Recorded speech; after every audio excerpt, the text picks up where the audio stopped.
ঘোঁৰাগাঁৱৰ বালিডুঙত এগৰাকী মহিলাক শ্লীলতা হানিৰ অপচেষ্টা চলোৱাৰ সময়তে হাতেলোতে আটক এগৰাকী লম্পট শিক্ষকক। লম্পট শিক্ষকজনৰ নাম হৈছে মাহমুদুৰ ৰহমান ছিদ্দিকী। ঘৰ ঘোঁৰাগাঁও আৰক্ষী থানাৰ অন্তৰ্গত বালিডুঙাত নিশা গাঁওখনৰ এগৰাকী মহিলাৰ শ্লীলতা হানিৰ অপচেষ্টাৰ সময়তে মহিলাগৰাকী চিঞৰ বাখৰ কৰাত স্থানীয় ৰাইজে উত্তম মাধ্যম সোধাই বান্ধি থোৱা অৱস্থাত আৰক্ষীক ঘটনাস্থলীত উপস্থিত হৈ আটক কৰে লম্পট শিক্ষক মাহমুদুৰ ৰহমান ছিদ্দিকীক। এই ঘটনা সম্পৰ্কে ভুক্তভোগী মহিলাগৰাকীয়ে দাখিল কৰিছে এজাহাৰ। উল্লেখ্য যে লম্পট শিক্ষকজনৰ বিৰুদ্ধে পূৰ্বেও আছে বহু অসামাজিক কাৰ্যকলাপৰ অভিযোগ।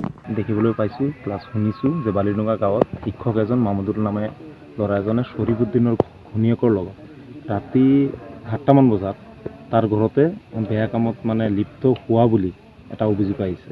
তাৰ ভিত্তিতে আমি আজি চাইছোঁ বুঢ়াগাঁও আৰক্ষী থানাত এখন এজাহাৰ দাখিল হৈছে।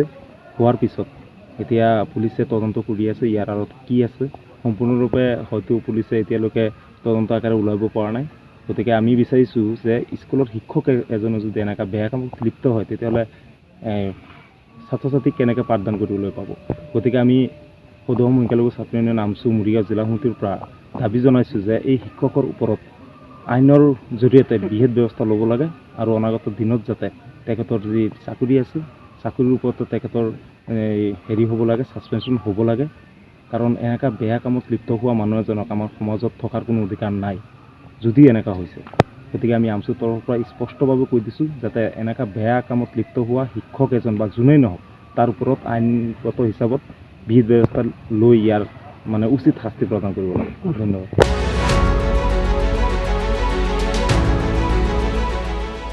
Nation first news Guwahati.